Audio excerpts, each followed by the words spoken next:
Janthir Wild is out, and that means that all classes have a new weapon of the land spear. And the most fun I've been having with any class with a spear is the warrior. So the warrior spear, we're going to go over that in this video, and a fun build that I've been using, which you can see on screen, is essentially a ranged burst weapon. So it's not really good for like a main DPS weapon type like a hammer or a greatsword, because while it does have pretty good damage, it's limited damage because the cooldowns are kind of long. So like when you've got discipline, it's like a 5-second cooldown on your weapon swap, so your burst can still be on cooldown after you've already swapped back into the spear. So you really need to be setting up your combos and making sure that they land. So let's go over what that is real quick.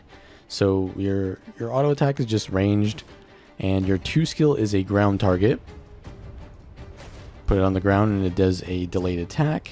And then your 3 is a kind of like an aimed ground target. It's a line. It's kind of hard to aim it. I think that they should probably make that a tab targeted skill instead of a ground targeted one, but it's fine because what we're going to be doing is comboing that with the CC from the 5 skill, and then the 4 skill is just like barrage from a ranger's longbow, but it will follow the target. So what we want to do is we want to CC and then use the 4, 2, 3, and the 3 skill will immobilize and daze, so it's basically a stun.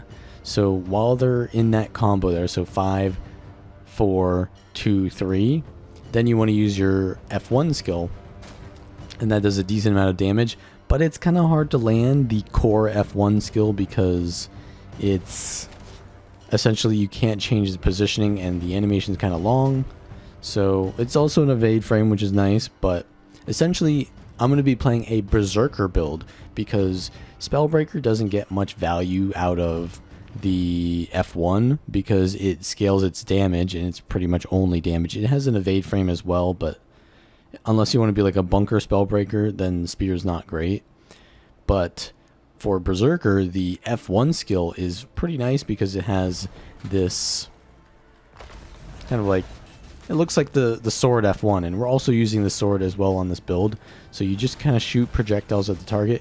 You need to be facing the target to actually use this, but all the other spear skills you don't need to be facing the target. So we can be kiting and then doing our burst and then go back in with the F1 by turning back around. So there's quite a bit of play around that. And the build that I'm using is basically just Zerker Amulet, Durability Rune, Fighter, Durability Relic, and Fighter Rune, Energy Intelligence on the sword, and then Separation Cleansing on the spear. And then we've got Shield Master, which gives us Reflect on our block. So we got Aegis on Sundering Leap and the block of Riposte, which allows us to reflect projectiles. Resilient Roll, Cleansing Ire. So we've got a decent amount of condition cleansing on this build. And then the normal discipline traits, we go for Burst Mastery because the F1 abilities are pretty important on this build. The sword is actually a pretty decent power weapon now, so we can use the sword F1 and it'll do pretty good power damage over time. The sword 2 does damage, and the sword 3 is also pretty good damage. Sword 4 as well. If you go in, you can hit them with that. I'm not critting at all, which is really why it's important to get the Heat the Soul trait in Berserker. So normally you would get like Fury from using the Greatsword F1 or something like that, but it doesn't really work out so well to have the adrenaline from the Greatsword being used, and then you have to regain your adrenaline again to use the Spear F1. So I like Berserker a lot because not only is the F1 ability with the Berserk mode really good, but also you get access to Fury more reliably, and also how it works out, right, is you get Fury as it's hitting, right? So as soon as that first hit hits, then you get Fury. So all the subsequent attacks have that Fury, and it's going to make you do a lot more damage. And yeah, so basically we are doing the whole Berserker package and all that, but the main combo that we want to do is, right, we're running around with our sword, we're sticking things with pointy objects. And then we can maybe immobilize the target with the F1 here. And then we're going to get adrenaline. And then we're going to knock them down, do the combo here. 2, 3, go in berserk mode, and then F1.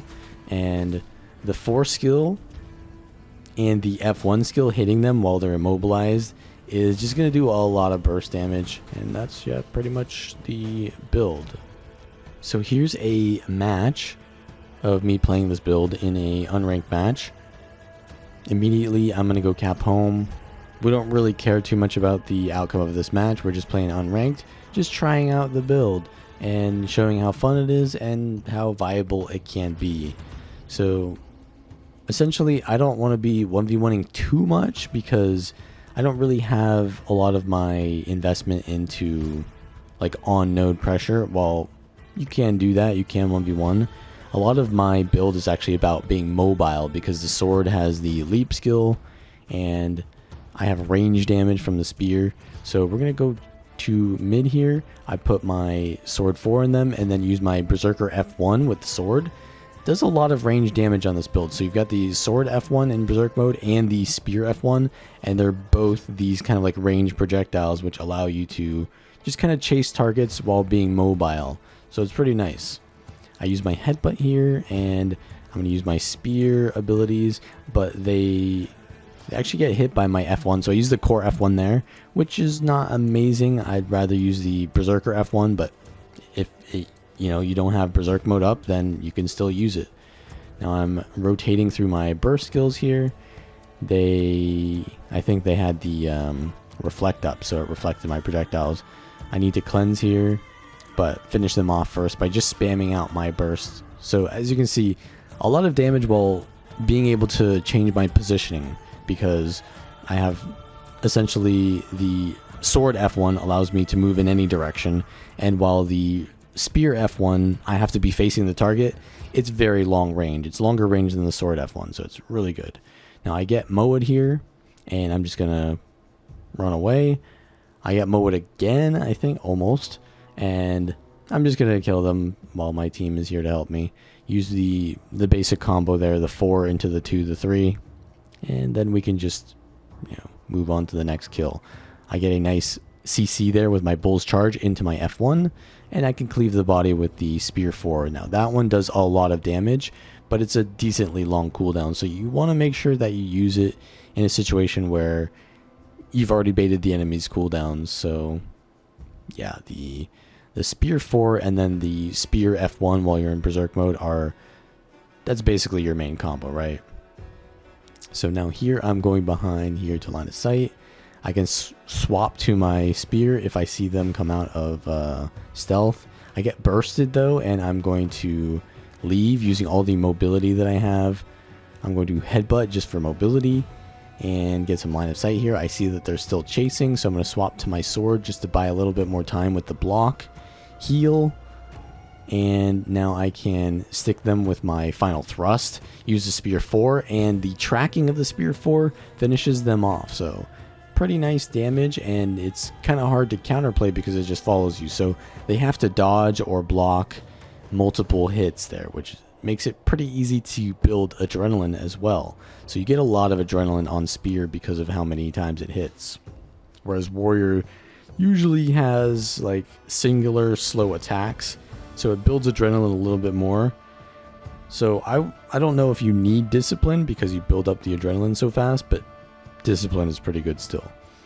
Now I'm going to head into our home node, which is where there's a catalyst here.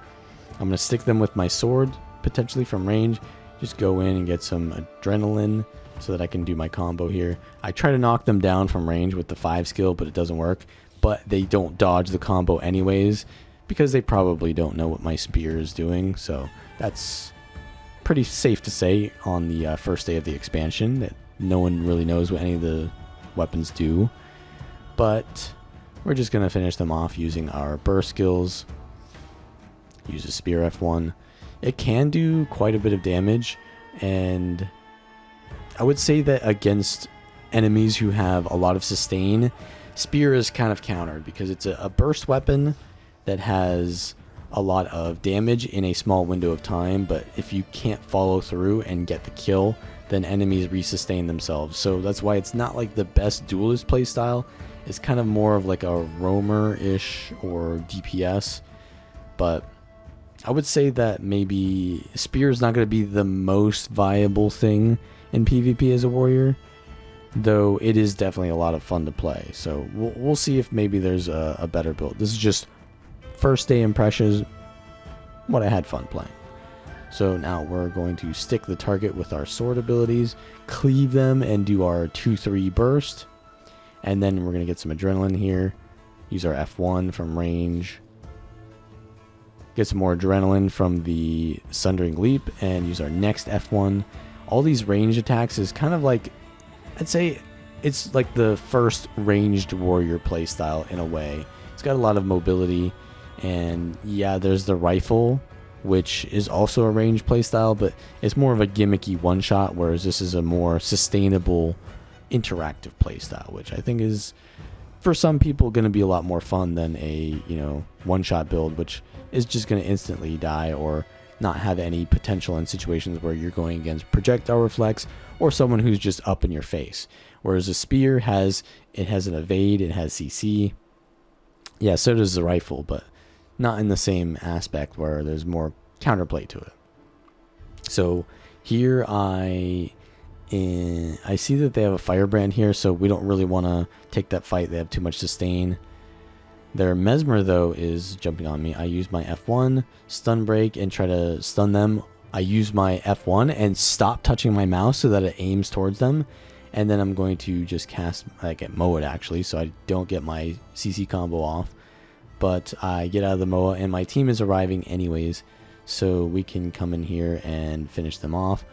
I throw my CC into the wall, but I'm going to use my Berserk mode to get some super speed, and I land my spear from really far away, which is an immobilize and a daze, right? So that's a stun, and then we're able to finish them off with the sword F1. Now we can go for a CC here to stop this Vindicator. Our teammates get a revive, and yeah, it's kind of hard to land the Spear 3 skill while people are moving around, so you kind of need to set that up with the Spear 5 first, and then while they're just getting up from the stun there, then you hit them with the Spear 3, and that's kind of why the combo is 5, 4, 2, 3. But we're going to be chasing this target down. I just leap into a wall there, but we're still going to be doing plenty of damage here with our team because it looks like we've got a lot of support from our allies. And we haven't captured any of the nodes, so maybe it's a good time to start playing the objective. So I'm going to go to mid. A lot of like mobility on this build as well, because I'm using the Bull's Charge and the Sundering Leap and the Sword too. So we've got 3 leaps in the build, and that means that we've only got 1 stun break. I was actually using Endure Pain instead of the Balance Stance later on because there's quite a bit of power burst in PvP, so the stability was not really as good as just sheer mitigation. But essentially you've only got 1 stun break then on your utilities, but we actually get the stun break from the F1 ability or the F2 ability, because that's also a stun break, and then headbutt is also a stun break. So that allows us to go for those non-stun break utilities and still have a decent amount of stun breaks to be able to survive focus. So yeah, this is probably the most fun version of Spear that I played. Let me know what you guys think is any other good Spear builds for Warrior or any other class. Tomorrow I'll probably be playing Mesmer in the next video, so stay tuned, subscribe for that, like the video if you want to see more, and I will see you all next time.